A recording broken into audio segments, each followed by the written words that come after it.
Sa tuwing aapak na sa ibabaw ng lona, ang mga paa ng ating kababayan na tubong talibon buhol na si Carlo Magali ay wala na itong pakialam kung sino ang kanyang nasa harapan.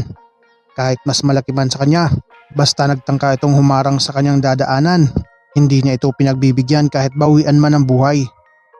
Laban kung laban, basagan kung basagan, palitan ng mukha kung kinakailangan. Ganyan katapang ang dugong nananalaytay sa kaugatan ng Pinoy. This is Davey Brown warming up for his super featherweight title fight last night. 11 rounds later, he was flat on the canvas.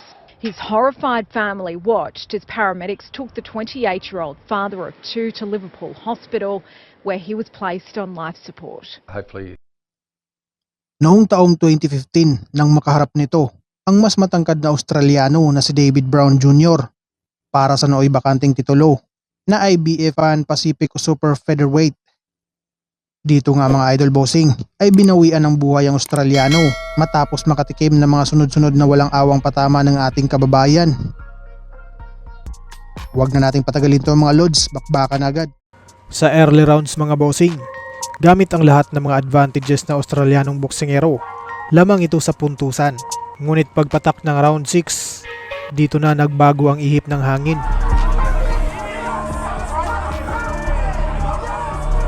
Lalo na pagdating sa 11th round, nagtamo ng pilay sa kamay itong Australiano, kaya nahihirapan na ditong bumitaw ng suntok.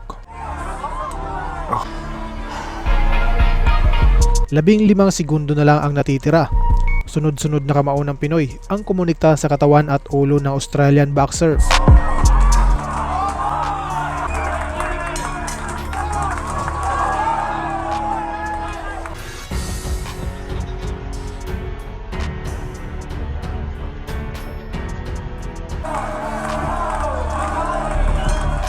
Sa pagtunog ng ring bell para sa huling round ng laban, makikitang hirap nang makatayo si Davey Brown, kaya naman hindi kaagad bumaba ng ring ang kampo ng Australian boxer para kahit papano ay makakakuha pa ito ng oras. Tinulak ng referee ang coach nito dahil kanina pa tumunog ang bell at hinila si Davey sa gitna. Pinaniniwala ang nagkaroon ng injury sa utak itong boksingero, ngunit wala ni isa ang nakapansin nito.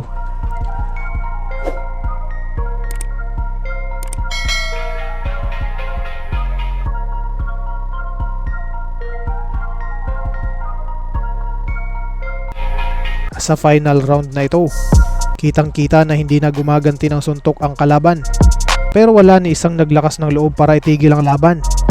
Kahit ang referee ay wala itong balak isuko ang laban. Animoy naghahanap pa nga ito ng tsansang makasilat ng knockout ang Australiano. I-replay lang natin mga bossing dahil nakaka-alarma itong ganitong klaseng galawan ng referee. Dapat dito sa part na ito mga bossing ay umeksena na ang referee para itigil na ang laban.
Kung ngayon ka palang napadpad sa ating YouTube channel mga boss, huwag kalimutang i-like, share, and subscribe para lagi ka ma-notify sa ating mga bagong uploads. Pero kung iisipin natin mga idol, sino nga ba ang may mali sa laban na ito? Ang boksingerong Pinoy ba na wala ibang ginawa kundi bumitaw lang ng suntok habang may mga natitirang oras? Ang referee na hinahayaan lang na kahit sa harap niya mismo ay nakikita niya sa kanyang dalawang mata na nahihirapan na ang boksingero? O ang kampo ni David Brown na walang pakialam sa nararamdaman ng kanilang boksingero kasi ang gusto ay matapos ang laban? I-comment mo lang sa ating comment section mga idol bossing para malaman natin ang inyong mga opinyon.